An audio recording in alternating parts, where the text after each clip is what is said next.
एकता भाभी की सच्चाई बताई। राध्या ने पूरे परिवार वालों के सामने अपने भाई सोनू को बचाने के लिए एकता भाभी की सच्चाई ना चाहते हुए भी बतानी पड़ी। नहीं तो सोनू पर जो चोरी का आरोप लगा हुआ था वह झूठ तभी हटने वाला नहीं था। इसलिए राध्या ने तब भविष्य बोला, भाभी जी आप ये पैसे दे दीजिए, क्योंकि 1 करोड़ की चोरी का जो इल्जाम उर्मी पर लगाया जा रहा था उसकी सच्चाई ये है कि ये पैसा उर्मी ने नहीं बल्कि एकता भाभी ने लिया था।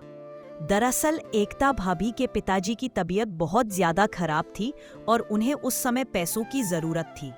उन्हें 1 लाख रुपए की जरूरत थी।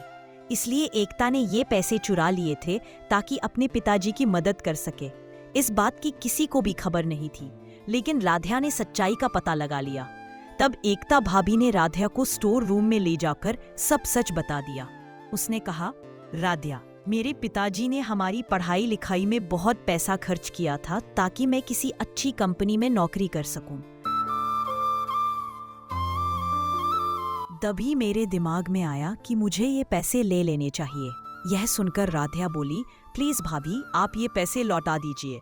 अगर आपको पैसों की इतनी जरूरत है तो आप मांग लीजिए। चोरी करना सही नहीं है और हमारे भाई सोनू पर जो इल्जाम लगा है, अगर आप पैसे लौटा देंगी तो ये झूठा आरोप भी खत्म हो जाएगा। राध्या की बात मानकर एकता पैसे लौटाने के लिए तैयार हो जाती है और फिर एकता भाभी पैसे लेकर प्रथम की गाड़ी की डिग्गी में रख देती है। प्रथम को जब ये पैसे मिलते हैं तो वह भी बहुत खुश हो जाता है।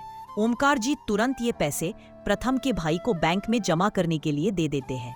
लेकिन एकता भाभी राध्या से कहती है, राध्या तुम हमसे वादा करो कि किसी को भी हमारे बारे में सच्चाई नहीं बताओगी।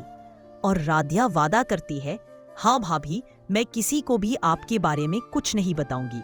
अब सवाल ये है कि क्या राध्या सच्चाई बताएगी या नहीं, क्योंकि 1 करोड़ रुपए तो मिल चुके हैं और अभी तक किसी को भी असली सच्चाई नहीं पता। प्रथम खुद कह देता है कि उसने पैसे गाड़ी की डिग्गी में रखकर भूल गया था।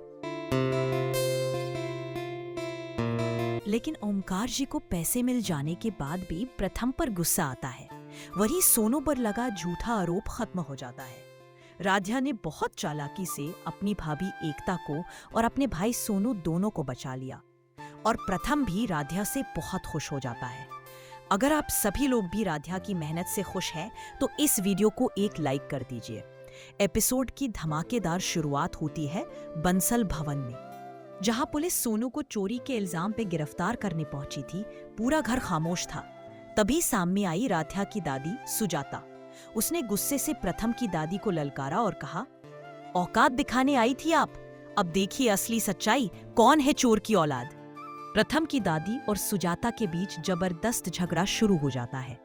दोनों दादियां एक दूसरे की इज्जत उतारने में लगी हुई थी। तभी बीच में आई राध्या। आंसू भरी आंखों से हाथ जोड़कर बोली, बस करिए दादी जी, अब और झगड़ा मत करिए, मैं आपको बता दूं असली चोर कौन है।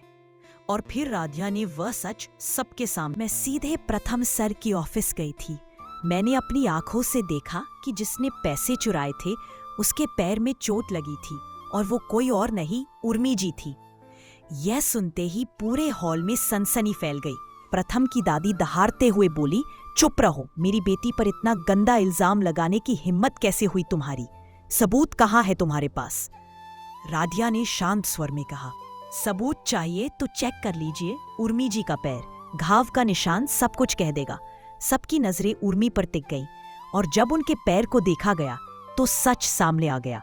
वही चोट, वही घाव, वही चोर। सच सामने आते ही प्रथम की दादी का चेहरा उतर गया। दूसरी तरफ सुजाता की आंखों में जीत की चमक थी। वो मुस्कुराई और बोली, देखा, जो हमें गरीब समझकर बेइज्जती करने आई थी उसी की इज्जत मिट्टी में मिल गई। यह सुनकर प्रथम की दादी झुक गई। अगर आपको आज का यह वीडियो पसंद आया हो तो वीडियो को लाइक करें और चैनल टीवी शो मित्रा को सब्सक्राइब करें। धन्यवाद।